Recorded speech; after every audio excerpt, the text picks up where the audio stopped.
생생네트워크 첫 소식입니다. 살랑이는 봄바람에 꽃망울을 터뜨린 봄꽃들이 부산을 수놓고 있습니다. 봄꽃들의 향연을 영상에 담아봤습니다. 차근호 기자입니다. 아파트 사이로 늘어선 분홍 벚꽃들이 터널을 이루고 있습니다. 따뜻한 햇살을 반기는 듯 벚꽃들은 연신 봄바람을 타고 살랑입니다. 아찔한 색감에 꽃멀미가 나는 듯합니다. 시민들은 발길을 멈추고 연방 셔터를 눌러댑니다. 연인들은 꽃길을 따라 걸으며 오붓한 시간을 보냅니다. 봄이라고 여자친구랑 같이 데이트하려고 꽃 보러 왔는데 인터넷 보고 왔는데 사람도 많고 꽃도 많고 그냥 사진 찍기도 좋아요. 그리고 여자친구가 만족하는 것 같아서 너무 좋은 것 같아요. SNS에서 벚꽃 핀 거 보고 왔는데 오니까 날씨도 좋고 사진도 이쁘게 찍혀서 좋은 것 같아요. 낙동강변은 노란 유채꽃의 세상입니다. 유채꽃 천지에 꿀벌들은 행복한 고민에 빠졌습니다. 부산지방기상청은 이번 주말부터 2주간이 꽃놀이를 즐기기 가장 좋은 시기라고 말합니다. 부산 지자체들은 꽃놀이 시즌에 맞춰 낙동강 삼십리 축제, 대저 토마토 축제 등 다양한 행사를 열고 있습니다. 연합뉴스 차근호입니다. 완연한 봄 날씨가 이어지고 있는 가운데 수도권에서도 본격적인 봄꽃 축제가 개막됐습니다. 수도권 최대 산수유 군락지인 경기도 이천에서는 오늘 산수유 축제가 개막했고 에버랜드에서도 화려한 튤립 축제가 이어지고 있습니다. 강창구 기자입니다. 수도권 최대 산수유 군락지인 경기도 이천 원적산 기슭이 노란빛으로 물들었습니다. 백사면, 도림리, 송말리, 경사리 일대에는 100년 이상 된 산수유 고목을 포함해 17,000여 그루의 산수유 나무가 군락을 이루고 있습니다. 완연한 봄 날씨가 이어지면서 산수유 나무들이 노란 꽃망울을 일제히 터뜨렸습니다. 바람도 좋고 햇빛도 좋고 애들이랑 나오니까 참 좋네요. 이천시는 개화에 맞춰 3일까지 산수유 축제를 진행합니다. 축제장에는 다양한 볼거리와 즐길 거리가 마련됐습니다. 우리나라 최고의 봄꽃 축제입니다. 활짝 핀 산수유꽃을 보시면서 겨우내 움츠렸던 그런 가슴을 활짝 펴시고 힐링하시고 새봄의 정취를 마음껏 누리시기 바랍니다. 원색의 아름다움을 만끽할 수 있는 용인 에버랜드 튤립 축제도 한창입니다. 오는 24일까지 진행될 축제에는 모두 120만 송이의 튤립이 화려한 장관을 연출합니다. 올해는 특히 26m 높이의 초대형 플라워 매직 타워가 설치돼 이색적인 볼거리를 선사합니다. 꽃도 너무 예쁘고 애기도 잘 놀고 해서 나오길 정말 잘한 것 같아요. 에버랜드는 화려한 튤립의 향연을 만끽할 수 있도록 축제 기간 밤 9시까지 문을 열 예정입니다. 서울에서는 4일부터 여의도 한강 주변 여의서로 1.7km 구간에서 봄꽃 축제가 개최됩니다. 연합뉴스TV 강창호입니다. 포근한 날씨에 화사한 봄꽃까지 피면서 이번 주말에 산행 계획하신 분들도 있으실 겁니다. 그런데 산에 가실 때 꼭 불 조심하셔야겠습니다. 최근 산림이 상당히 메말라 있는 가운데 돌풍까지 볼 수 있어 자칫하면 큰 불로 번질 수도 있습니다. 김재훈 기자입니다. 전국에 산불 비상이 걸렸습니다. 연일 낮 기온이 20도를 웃도는 등 5월 상순에 해당하는 고온 현상이 기승을 부리면서 대기가 빠르게 메말라가고 있습니다. 최근 일주일 사이에만 전국에 50여 건의 산불이 발생해 축구장 80여 개의 면적의 산림이 소실됐습니다. 당분간 이렇다 할 비 소식도 없어서 건조특보는 더욱 확대될 전망입니다. 당분간 대체로 맑은 날씨를 보이면서 대기가 매우 건조하겠고 그 밖의 지역에서도 점차 건조해지겠으니 봄바람을 흔히들 살랑살랑 분다고 표현하지만 실제로는 봄철에 부는 바람이 연중 가장 강합니다. 봄바람은 태풍이 활키고 가는 여름보다 15% 세게 불고 겨울보다도 5%가량 더 강한 것으로 나타났습니다. 건조한 날씨 속에 사나운 봄바람까지 더해지면 조그만한 불씨라도 걷잡을 수 없이 번질 수 있습니다. 네, 현재 그 산림이 매우 건조한 상태이고요. 산불 위험도가 매우 높습니다. 강한 바람이 동반될 경우에는 대형 산불이 일어날 가능성이 매우 높아집니다. 산림청은 대부분 산불이 실화에서 발생하는 만큼 소각행위나 담뱃불 등으로 화재가 나지 않도록 유의해달라고 당부했습니다. 연합뉴스 TV 김재훈입니다. 북한의 위성 항법 장치 GPS 교란으로 동해와 서해에서 조업하는 어선과 여객선 등이 운항에 어려움을 겪고 있습니다. 바닷길을 안내하는 항해 장치 이상으로 조업을 포기하고 조기 귀향하는 사례가 속출했습니다. 김효섭 PD입니다. 북한의 GPS 교란 전파로 자동차의 내비게이션과 같은 항해 장치인 GPS 플로터 이상 보고가 잇따랐습니다. 해양수산부 등에 따르면 동해와 서해에서 수백 척의 GPS 플로터가 오작동했습니다.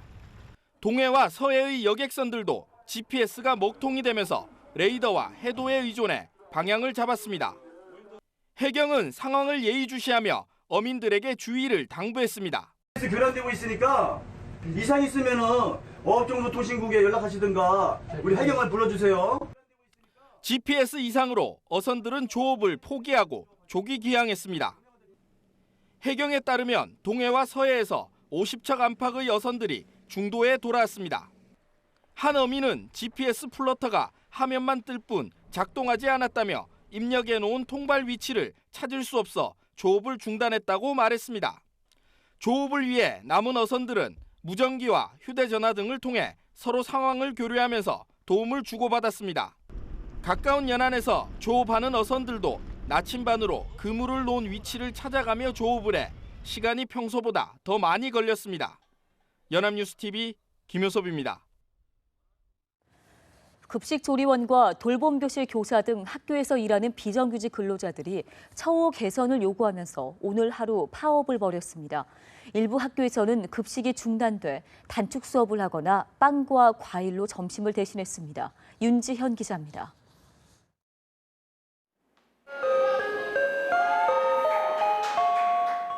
경기도의 한 중학교 점심시간. 밥 먹는 학생들로 붐벼야 할 식당이 텅 비었습니다. 분주해야 할 조리실도 조리기구만 덩그러니 자리를 지키고 있습니다. 학생들은 교실에 모여 학교에서 나눠준 빵과 식혜, 과일로 급식을 대신했습니다. 평소에 다른 반찬 이런 거 먹다가 빵을 먹으니까 빵은 좀 배가 부족할 거라고 해서 엄마가 밥을 싸주셨어요. 일부 학교는 아예 단축 수업을 결정했습니다. 학생들은 오전 수업만 마치고 교문 밖을 나서 알아서 점심을 해결했습니다. 급식 조리사를 비롯한 학교 비정규직 근로자 10,000여 명 가까이가 일손을 놓으면서 서울과 경기 등 4개 지역 120여 개 학교에서 급식이 중단됐습니다. 노조원들은 학교 대신 거리로 나와 정규직 전환과 호봉제 시행 등 처우 개선을 요구했습니다. 학교 현장에서 우리는 수십 년 숨죽이며 살았습니다. 그 대가가 어떻게 돌아왔습니까? 정당한 대가 받고 계십니까? 아닙니다. 예산 편성되어 있는 돈 한 푼 내어주고 있지 않습니다. 노조는 오는 8일 전북 지역 파업에 이어 6월에는 전국 단위 총파업에 돌입할 계획입니다. 연합뉴스TV 윤지연입니다. 인천시 특별사법경찰이 중국을 오가는 보따리상에게서 중국산 잣을 불법 수집해 유통한 혐의로 식품수입업체 대표 42살 김모 씨를 조사하고 있다고 밝혔습니다. 김 씨는 작년 6월부터 최근까지 인천항 국제여객터미널 일대에서 한중 여객선 보따리상에게서 시가 8,500만 원어치의 중국산 잣 2.2톤을 사들여 수도권 식자재 도매상과 식품 가공업체에 유통한 혐의를 받고 있습니다. 김 씨는 잣을 정식 수입하면 부과되는 500%의 관세를 피하기 위해 보따리상과 거래를 해왔던 것으로 조사를 했습니다. 광주 서부경찰서는 택시를 상대로 약 1km를 주행하며 9차례 위협 운전을 한 혐의로 김모 씨를 불구속 입건했다고 밝혔습니다. 김 씨는 지난달 25일 낮 12시 40분 광주 서구 운천 저수지에서 쌍촌역 방향 도로에서 택시를 상대로 9차례에 걸쳐 위협 운전을 하고 차량을 멈춰 세워 택시기사와 멱살잡이를 하는 등 폭력을 행사한 혐의를 받고 있습니다. 경찰 조사 결과 김 씨는 택시 운전자가 깜빡이를 켜지 않고 차선을 변경해서 깜짝 놀랐다는 이유로 약 1km가량을 쫓아다니며 택시 앞에서 급정거하거나 진로를 가로막는 등 보복 운전을 한 것으로 드러났습니다. 회사가 어렵다는 이유로 쫓겨난 직원들이 법정 다툼 끝에 자기 자리를 되찾았습니다.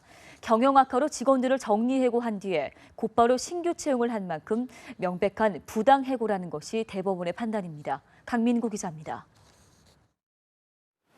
부산시 수산업협동조합은 2013년 어업 생산량이 줄어든 데 따른 경영상 어려움을 이유로 정리해고를 단행했습니다.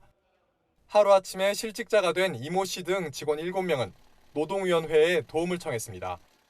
노동위는 이들의 주장을 받아들였지만 회사가 받아들이지 않으면서 법정 다툼은 시작됐습니다. 1심은 당시 회사가 힘든 상황이었던 점은 인정했지만 정리해고를 전후해 21명이나 신규 채용을 하고 임원까지 늘렸다며 해고를 피하려는 노력을 다했다고 볼 수 없다고 판단했습니다. 근로자들이 제시한 인건비 감축 방안을 묵살한 점도 근거로 삼았습니다.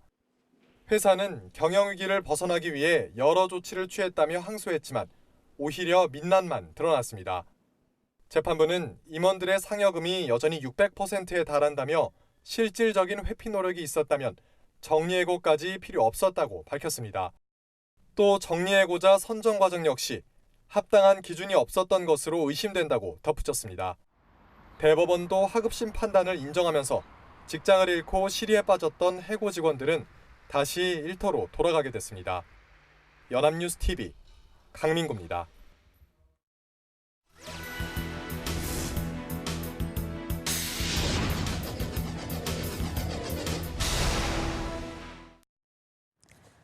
국내 최초 공립박물관인 인천시립박물관이 오늘로 개관한 지 70년이 됐습니다. 6.25 전쟁 당시 포탄에 맞아 건물이 불에 타는 시련을 겪고도 계속해서 성장을 해왔는데요. 손현규 기자가 70년 역사를 되돌아봤습니다. 인천시립박물관은 1946년 중구 송악동에 터를 잡았습니다. 초대 관장은 한국미술 1세대 평론가인 성남 이경성 선생이 맡았습니다. 개관 초기에는 해방 후 일본인이 가져가지 못해 세관 창고에 쌓인 유물과 선사 유적 등 340여 점을 전시했습니다. 이 중에는 인천에 있던 일제 무기 공장에서 수습한 중국 철제 범종도 있었습니다. 용광로에 녹여질 위기를 간신히 벗어난 이 철제 범종은 비록 외국 유물이긴 해도 개항근대기 한반도가 겪은 굴곡진 노정을 보여주는 유물로 평가받았습니다. 그러나 박물관은 6.25 전쟁 당시 포탄에 맞아 건물이 불에 타는 시련을 겪었습니다.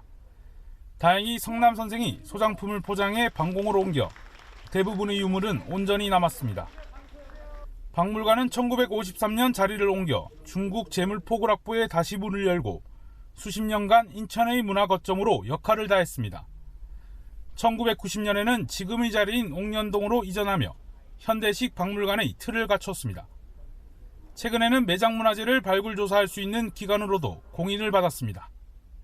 광복 직후 혼란스러운 상황 속에서 인천의 성각자들이 우리나라 최초의 공립박물관을 마련해 주셨다는 것은 우리 문화에 새로운 이정표를 세운 일입니다.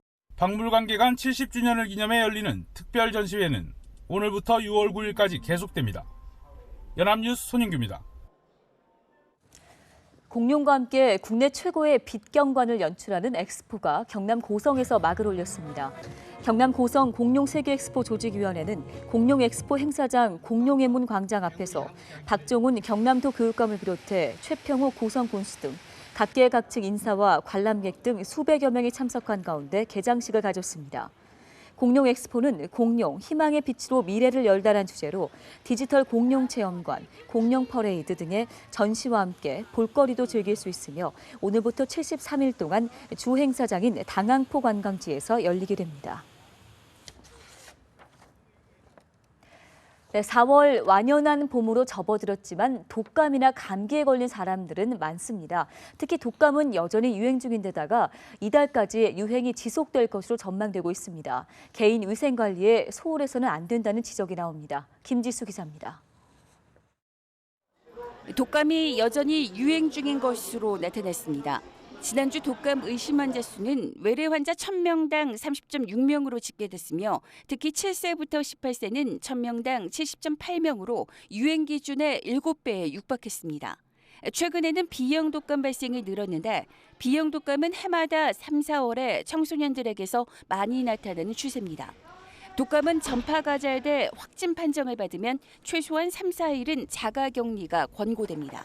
발병하는 아이들이 계속 출석을 하게 되면 다른 아이한테 이제 전염시켜서 폭발적으로 이제 환자들이 늘어날 가능성이 높기 때문에 발병하는 아이들은 이제 치료를 받게 하고 그다음에 학교 출석을 한 3, 4일 정도 하지 않게 해서 다른 아이들 전파되는 걸 막는 게. 독감은 이달까지 유행할 것으로 전망돼 손 씻기와 기침 예절 등 개인 위생 관리가 강조되는 상황.